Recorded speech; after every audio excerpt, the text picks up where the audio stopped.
How do I maintain good working relationships without looking like I am flimsy or being fake? Because there are situations where you're trying to be good to either your superior or your colleague, and it's now becoming like you're being fake or you're trying to prove a point to be attached I to. understand. I understand your Yeah. question. You see, be real, Okay. right? Be original. When we say play office politics, we don't mean coming with the intent to manipulate. That's just like your last question was. You should not be manipulating people, right? Okay. Femzing is when you only come when you need something. Okay. You come to your boss only when you need something. You hear that promotion is by the commoner. We're in the first quarter of the year and quickly you are the best person you cook. No, it shouldn't be done that way, right?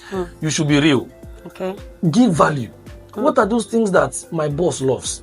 What are those things what's the project on the plate of my boss? Remember we said your boss's boss. So even your boss has a project that his boss has given to him. Okay. Even the CEO has an expectation from the shareholders. Okay. So what is these things that they really need? What is their own KPIs? How do I make it easy for them?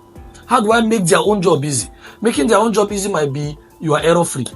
Making their own job easy might be you help them in their projects. You can call them, sir. I see that you send a lot of mails and it could be taken up. Like, can you give me these mails? I think I can help you with it. I can help you do this. That's how. And then you are giving him value.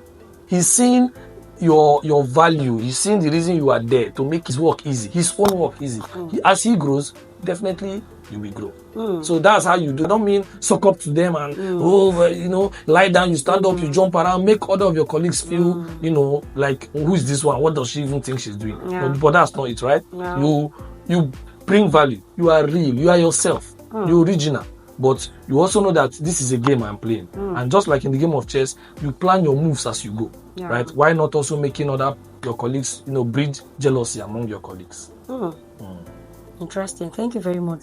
This next question I want to ask is just like the first question I asked, but there's a slight difference. All right. Okay, as someone new, how can I make myself visible to either my superior or my other colleagues without overstepping or appearing too forward?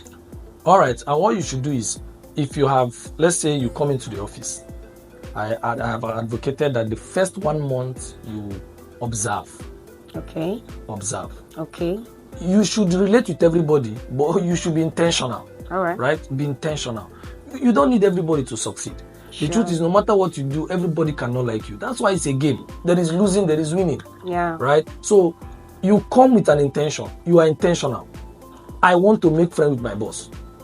I want to make the life of my boss easy. Okay. This colleague of mine, she's competent. I need to be a friend of hers. This other person is the technical person, is the know-how person. The IT person, I need the IT person to help me grow. You make sure that, okay, these are your plans, and you watch what they like. If it's somebody that likes food, of course, if you want to go to your boss and your boss loves food, you bring food as a peace offering. If it's the competent guy and he likes reading, you bring book as your peace offering. So that way you can get to them without looking as though you are being forward. Wow, I'm learning. Thank you very much. I'm not naturally outspoken. How can introverts like me build influence? Most of the power players I've seen, the best political office players I've seen, they're introverts because they listen, right? Okay. Power play or office politics is not about talking too much. Okay. It's about knowing when to talk, right? So if you're an introvert, I mean, you are a candidate for a best player in this field, right? So all you have to do is you listen more, know when to talk, use your silence as a power, okay, right? Know when to move. Observe a lot, introverts have a high level of observational skills. Yeah. So use that to your advantage. Okay, what if opposite is the case? Like you are an extrovert. Yes. And then the game is made for you. If you are an introvert, the game is made for you. Because you wouldn't even care what people say. When people become envious of you or jealous of you, you don't care.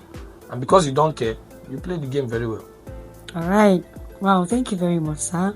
How do I talk about my work and win without sounding like I'm bragging? Like, how can I relate to someone about my work, my winnings, without feeling like I'm bragging about it? You use the we language, right?